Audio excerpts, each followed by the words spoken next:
The following program is made possible in part by your local contributions.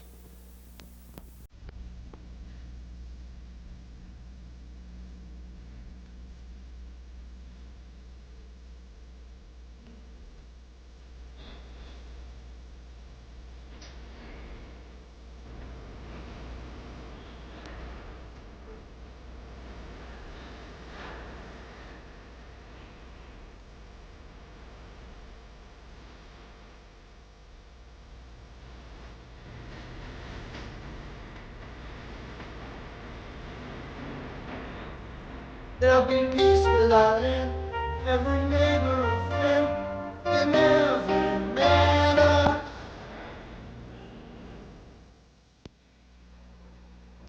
Louis J. Tullio is the only milkman who's ever had a ballpark named for him.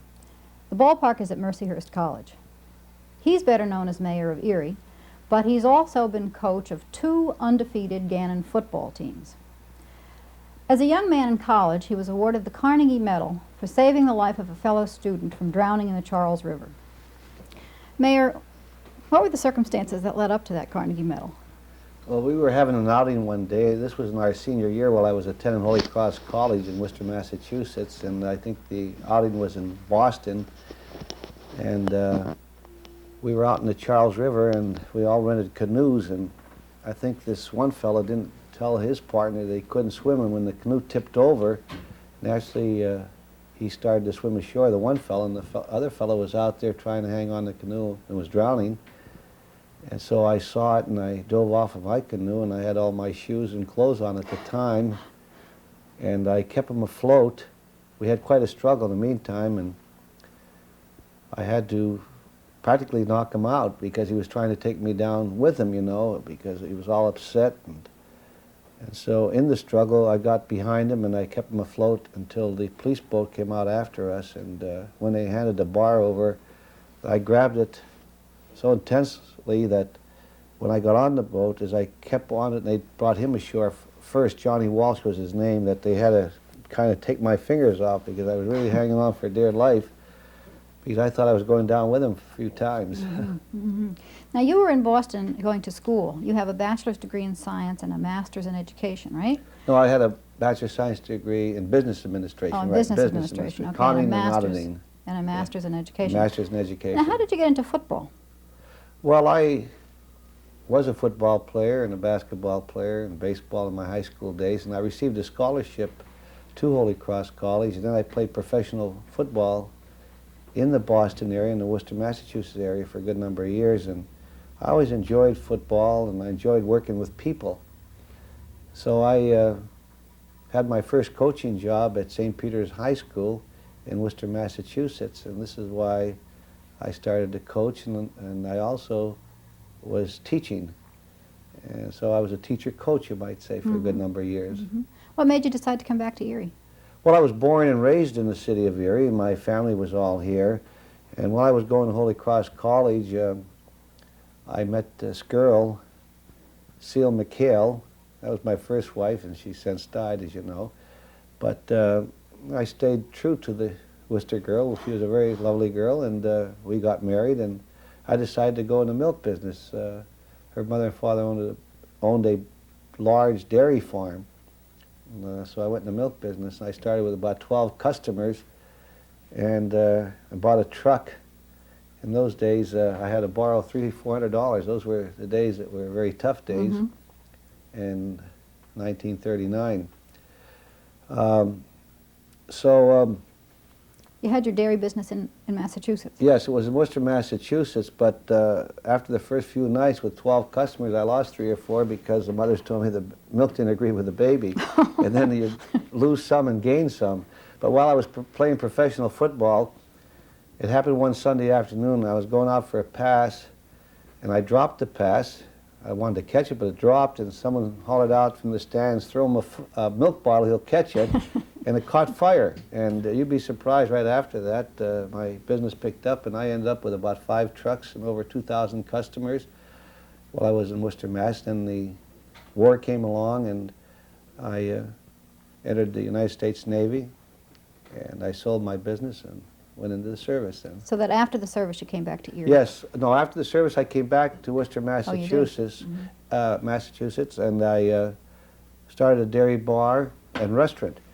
And about a year and a half later, I decided to sell everything out and come back to my home city. To your hometown, yeah. Yes. Did you enjoy coaching? Oh, I enjoyed coaching.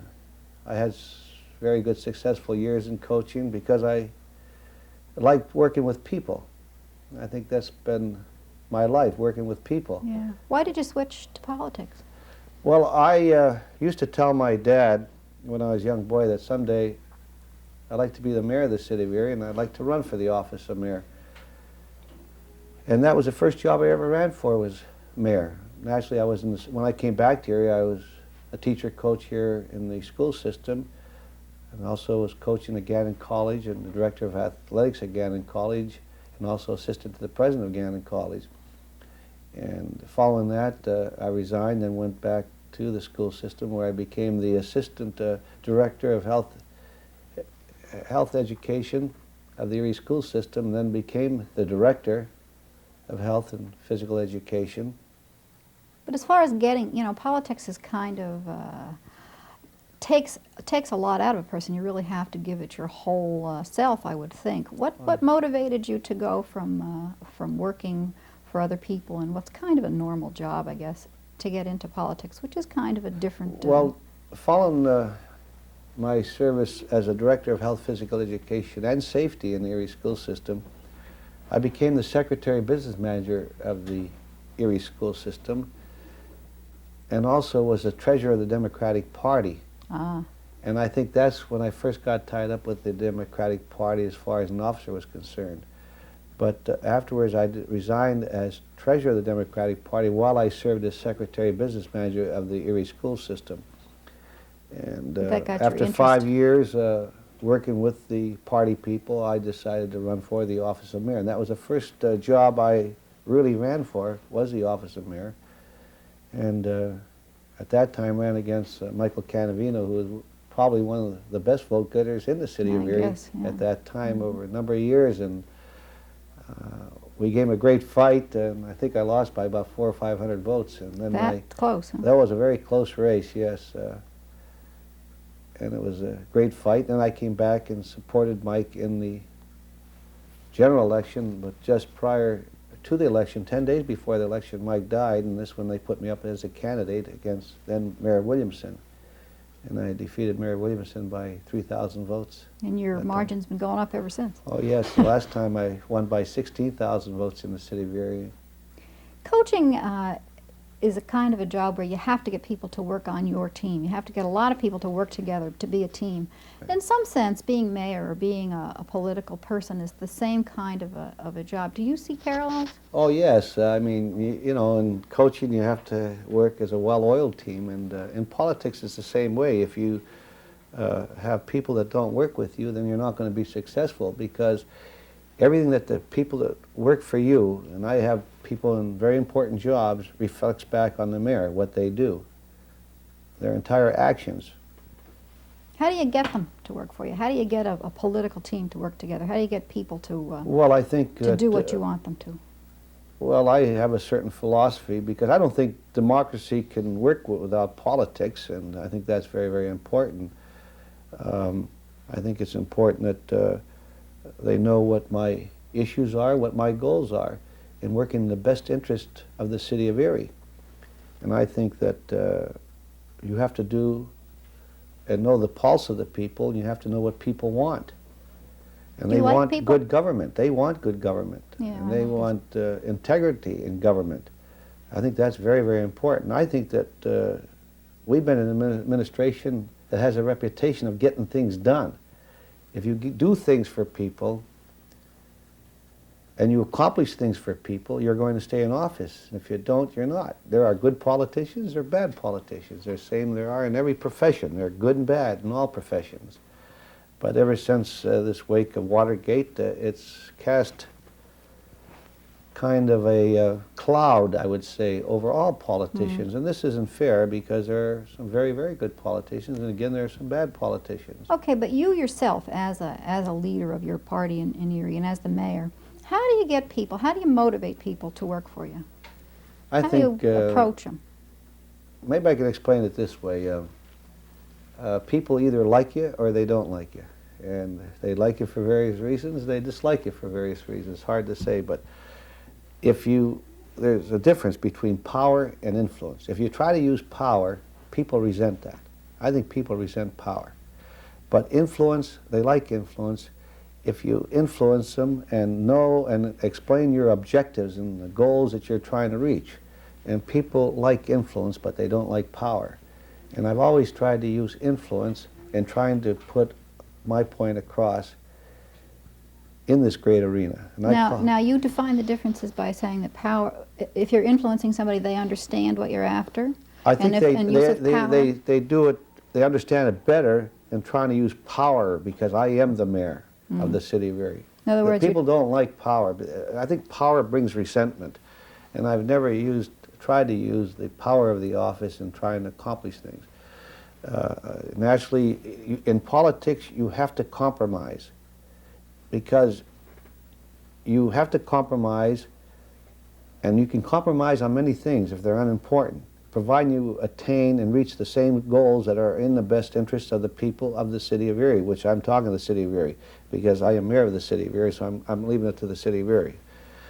So there are many times that you have to compromise, but sometimes you can compromise too much and people lose that sense of integrity if you compromise too much and you are a weakling. You have to be strong and you have to be a proven leader. So if you give them proven leadership and a strong voice on objectives and goals, and this is what you have to do with people, try to have people believe in you. Yeah. In general, do you like people? Do you like most people? Oh yes, I like people. I think that's been one of my criticisms of other people, saying that I'm too easy sometimes with people. But I've been successful for one reason in politics. I think that I have not been vindictive. A lot of people in politics are vindictive. They don't forgive. And you have to understand people. You have to forgive people, because in the excitement of any race, people have that right to take a stand. But I've tried to bring people together following every election. And one of the criticisms that I have heard about you as mayor maybe follows right along in this kind of thing.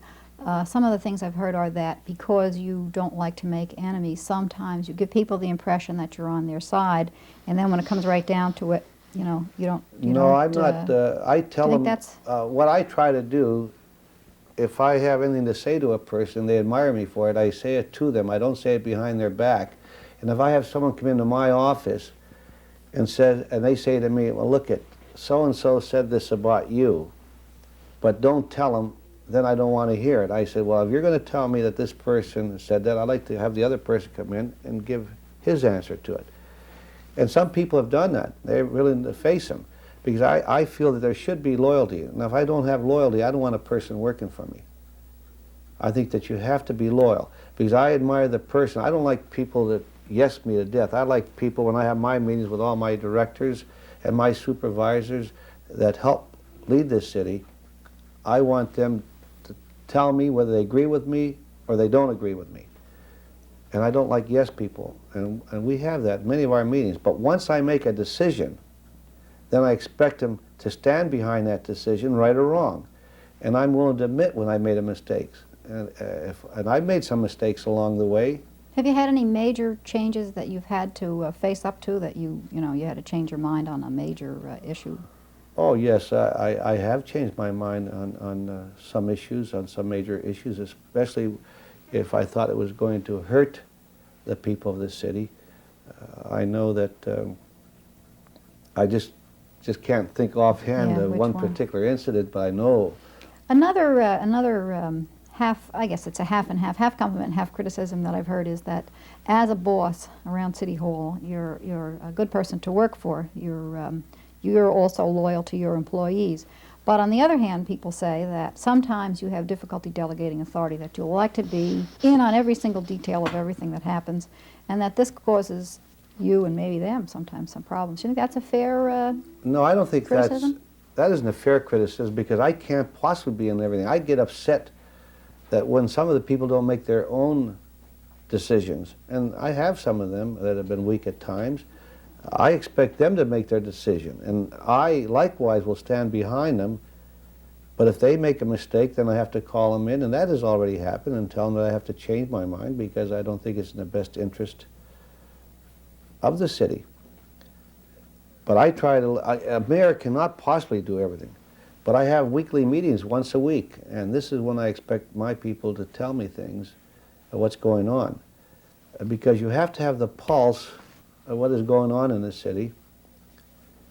Because while you're out, my wife and I are out nearly every evening in many functions, and you'd be surprised the questions you get. You also get blamed for everything that happens in the city. You the get buck blamed. stops here. I remember the time that they raised the bus fares. I didn't have a thing to do with it, but I got all the criticism on raising the bus fares, and I didn't have anything to do with it. The same way in the school district. Things go up in the school district. They raise their taxes. They think it's the mayor doing it, and we don't have anything to do with the school district. I mean, we cooperate and work together, but the school district is not run in this city as it is in other cities. Like in Philadelphia and Pittsburgh, the mayor is responsible for the school budget. But here, being a third-class city code, we are not responsible for the school budget.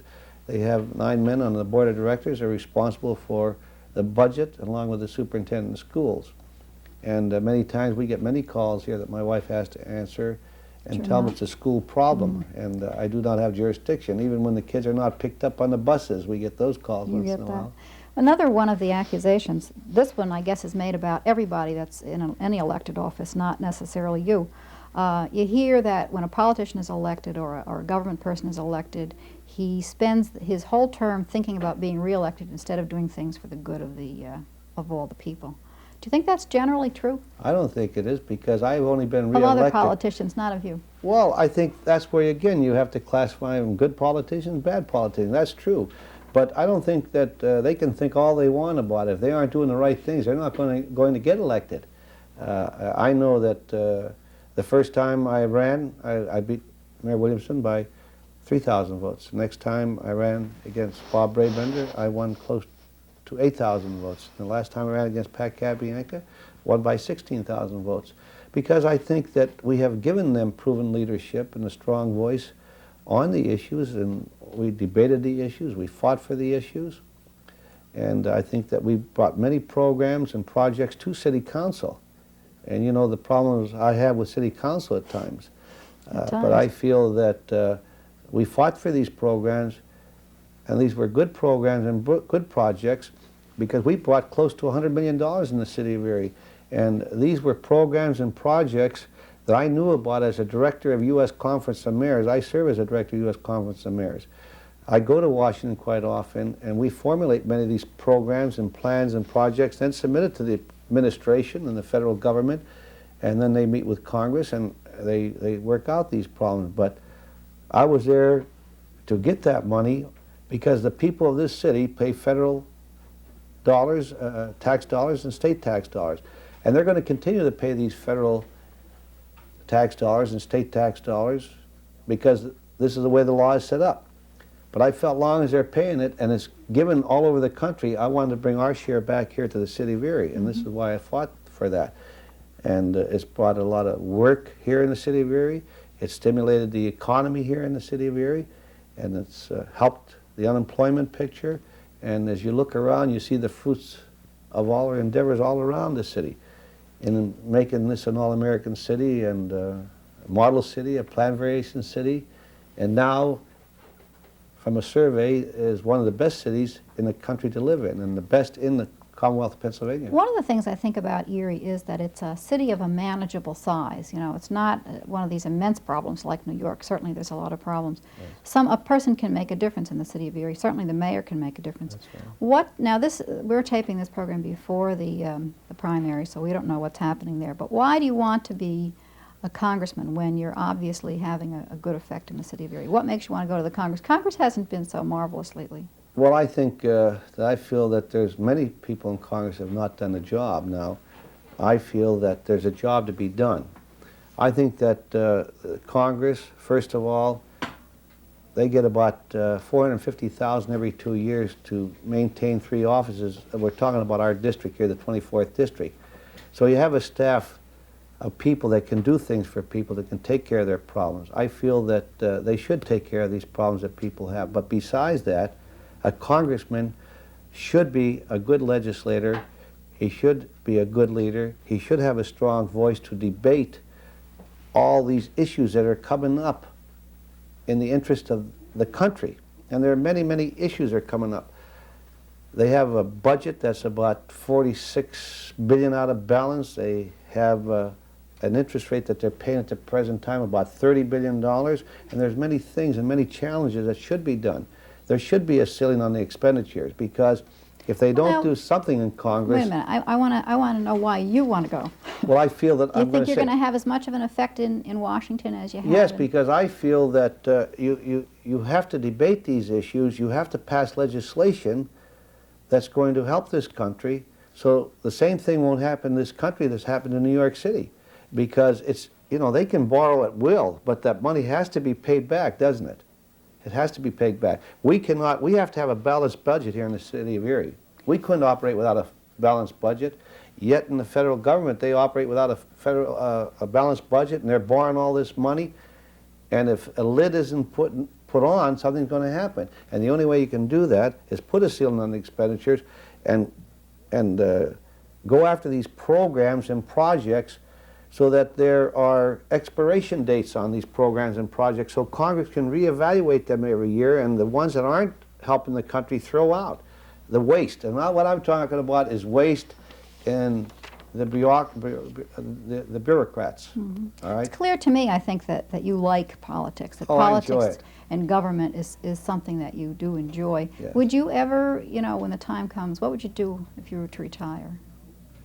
Well, It's a long way off in the future. but- yes, I think it's a long way off retirement, but I feel that I would find a lot of interest. You can still be in politics and not be a politician, an office elected official, because I think I would still be in many functions, would serve on organizations that would help the city too. Do you have business interests? Are you at all in business in Erie? Yeah, no, the only thing I have 3 buildings here in the city of Erie, commercial buildings, and 3 service stations, and that's the only thing that I have. And So that wouldn't take up your time? Probably. No, but I think I would probably maybe get in some type of a business. I've had many opportunities and many offers, I mean, that paid even more than the mayor of the city of Erie, and it's challenging at times, but I've always stayed with the office of the mayor, and I felt that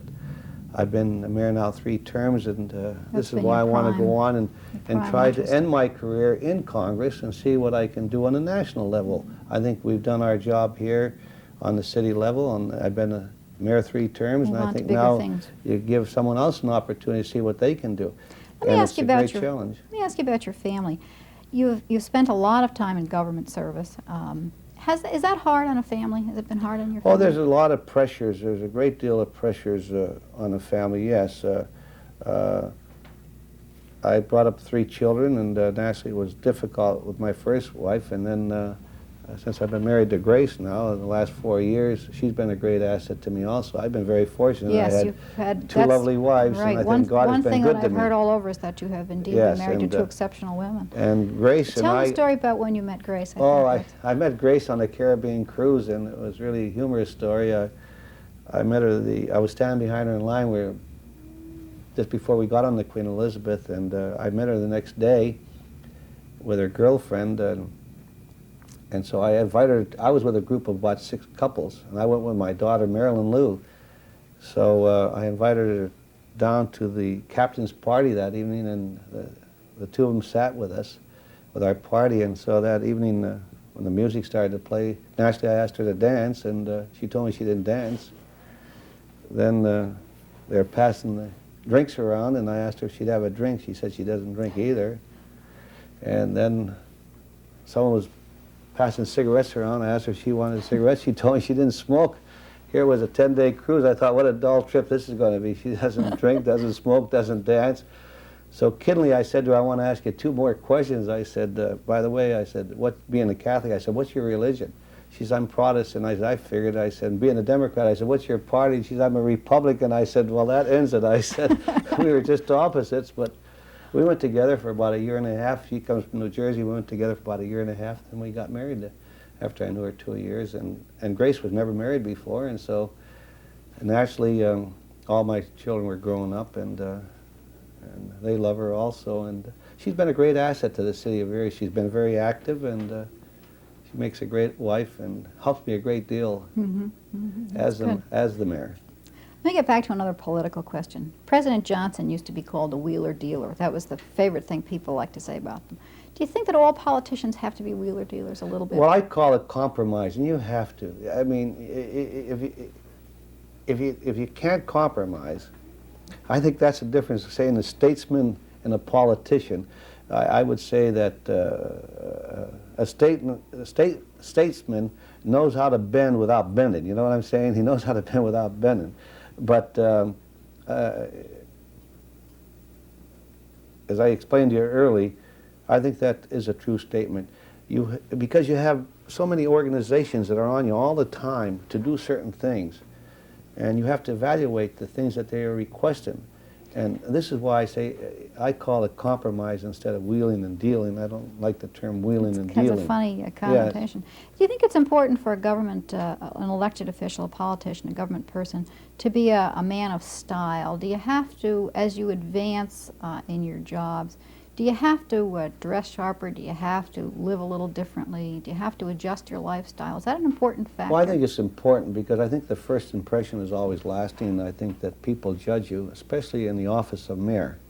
Maybe in a lesser job, maybe they don't, but I think in the office of mayor, I think people look at your style, they look at your appearance and your dress and how you speak.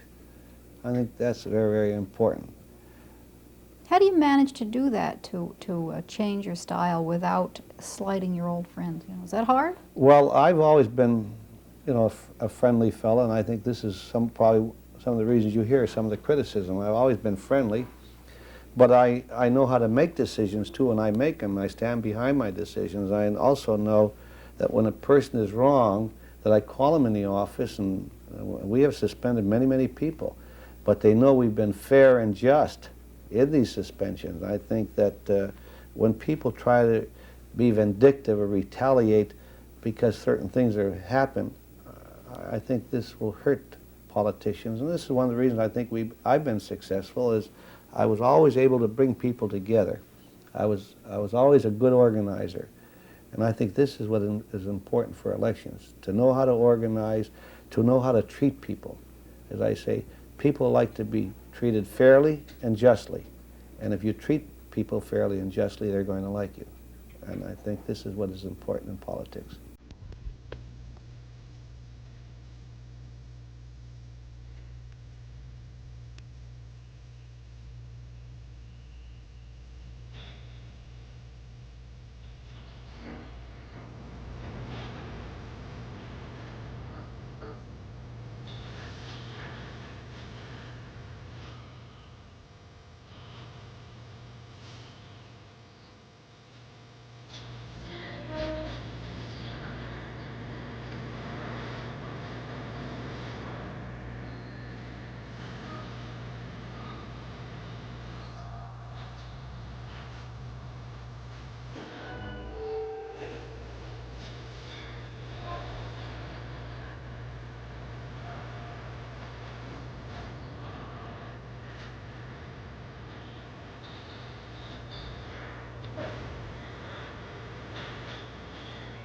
Only people